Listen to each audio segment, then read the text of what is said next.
Hi guys, it's Kat from Perfectly Imperfect Crafts. Let's try to make a new insert for my daily journal because I only have one page left in the one I'm working on, and so I need to make a new one.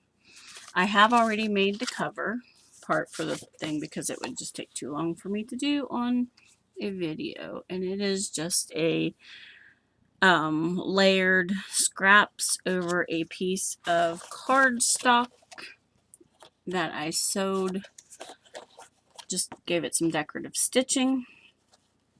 So that's going to be our base. And then I've picked out some papers here. We have this one.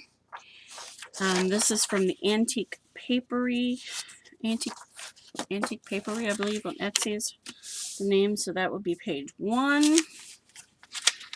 I've got some book page, and I just took 2 book pages and glued them down the middle so that they would be facing the right direction. I've got some antique, well, some not antique, but some vintage looking plant paper. I've got some junk mail. I've got a piece of book page. This is from a poetry book. And I've got Tsunami Rose printout. I'll put it this way.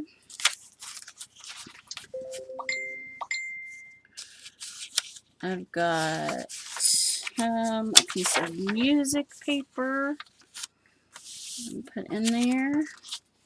And I've got a photocopy from that antique ledger that I bought. I'm going to use another piece of this pretty paper here. And let's throw a couple blank white sheets in there.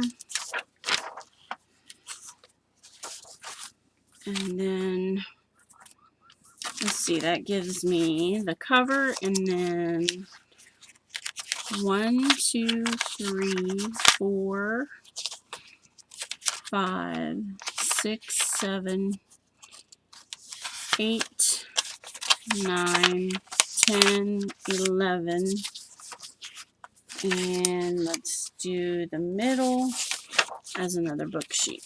So that's all I do is I take 12 sheets of paper, and then I figure out the order that I want them to go in. There's nothing specific, basically. You just need it to all fit in there. You need to make sure that any writing that you have on your cover is the same, is upright. So let's check that out. This one doesn't have any writing, so we'll go over this again. You put that in the middle. Now, this is the exact same size, so what I need to do is take my trimmer and trim off just a little bit on each side because we want it to fit just inside the cover so it doesn't all stick out. So there's page 1.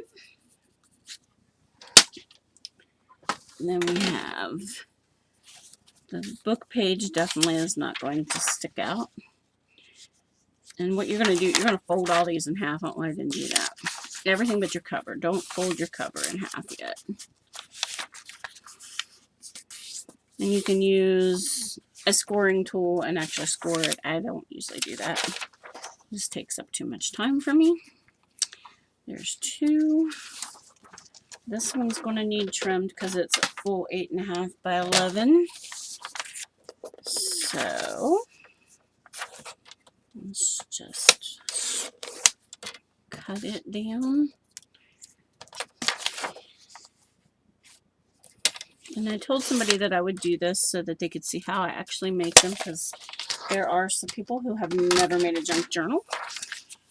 We all had to learn from somewhere, so hopefully this will help them to figure out how to do this. There's 2. Let's put this one inside. Now you can use any kind of paper you want, but I would not suggest using all cardstock because your book is going to get way too bulky. I'm going to kind of fuss with it. I fuss with it, make sure all my seams are lining up there so I can, because I'm going to take my sewing machine to the middle. You can use needle and thread, and I will show you what I mean by that, or how to do that. But since I got my sewing machine, for me, it's just so much easier. And see, I folded that as crooked as you could get right there.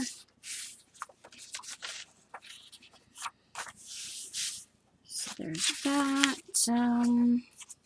Let's give this one a backwards fold. Sorry, I keep getting out of frame. I have a kind of a stiff neck this morning for some reason. This white sheet. Oh, forgot to cut it. And that's no problem either. You just stick it in your little trimmer and trim off some edge.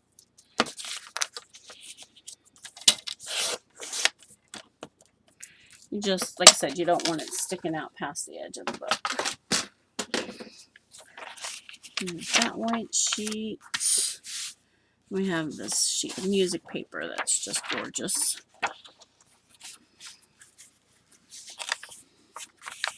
I love music paper and I love flowers. But if you've watched my channel very long, you probably know that already. Sorry. And we've got this old ledger sheet. And it's cut kind of crooked, but that's okay. I just cut it out where it's printed. And I've got another one of these from Antique Papery, I think is how you say it.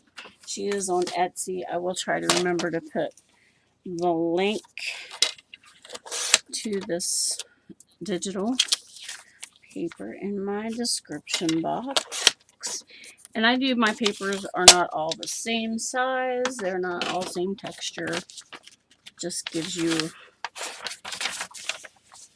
a bigger variety of paper and more interest in your junk journal. So, hold on to it. And then one more piece of this. Okay, so there is my signature. And what we need to do is to fold it and make sure that everything is going to fit. Now, we're not actually going to fold this book yet in a complete manner. We're just going to kind of crimp it there so we can see if there's anything that needs trimmed off and see how it sticks out. So what I'm going to do is use this first piece, and I have this old rotary cutter and it works amazing for this.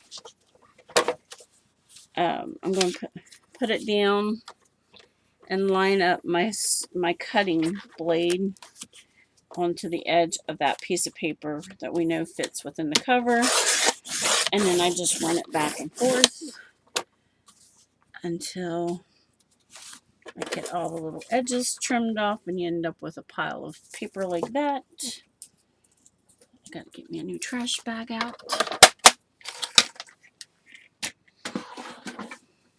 And then, so for what you would do if at this point, if you do not have a sewing machine, is get you some clips. And I've got some here somewhere, but I don't remember where I put them. Oh yeah, I do. They're in this drawer. That's what I get for moving things around, right?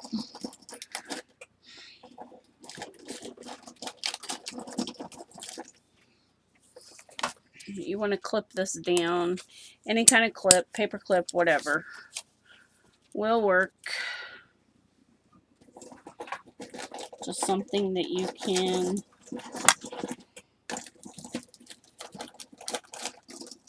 goodness, everything's in my way.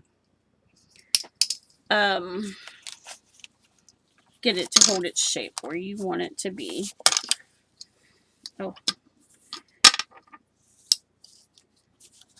And you're going to set it within your cover. Should have done that first, Kathy. Sometimes you just have to overlook me. So this is my cover, okay? It's inside. When you open it up, now you need to clip, and like I just did there, clip this down so they stay where you want them. Then you're going to figure out your center, where you want your holes at. I usually have a piece of paper here that's all ready for this. There we go.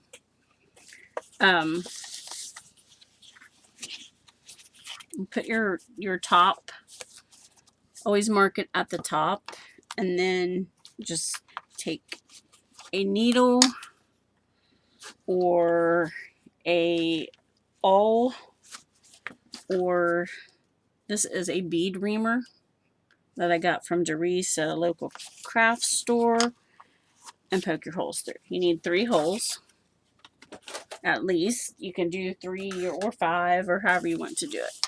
Then you're going to start with a needle with your thread in it, and you're going to go through this hole, leaving a tail. Let me just sew it this way this time. I just won't tie it off because I want to sew mine with the sewing machine. And I'm just going to use this floss, but you need it to be at least 2.5 to 3 times. There's 1, there's 2, there's 3. So I definitely have enough thread there to get it through the holes and tie it off. And you're going to need a needle. I'm going to need one with a large eye because this is baker's twine. I usually use waxed linen thread, but you go through the hole that you punched there and bring it out through the back side. And then you're going to, you can either go to the upper hole or the lower hole and bring it through. Either way, it doesn't matter. I use my table to help me tie it. Then I go down to the bottom hole.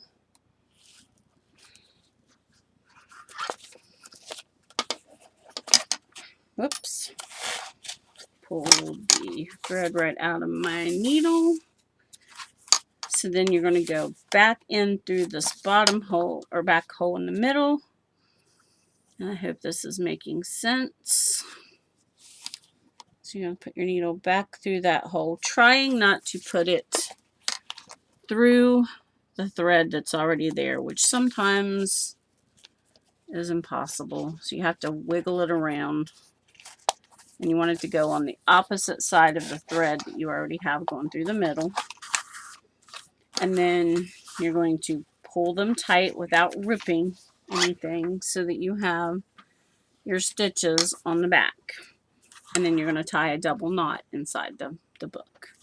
So that is how I make my journal covers, for my signature covers rather, not my journal covers. And this one will be for the first part of April. So I hope that helped you to know how to make an insert. And then when you get these made, you can actually make a cover, a hardbound cover if you wanted to, and stitch them into it. I thought about doing that, but I don't know that I'm going to now because I kind of like the way these look. That is my tutorial. Hope you enjoy it and learn something. Thanks. Bye.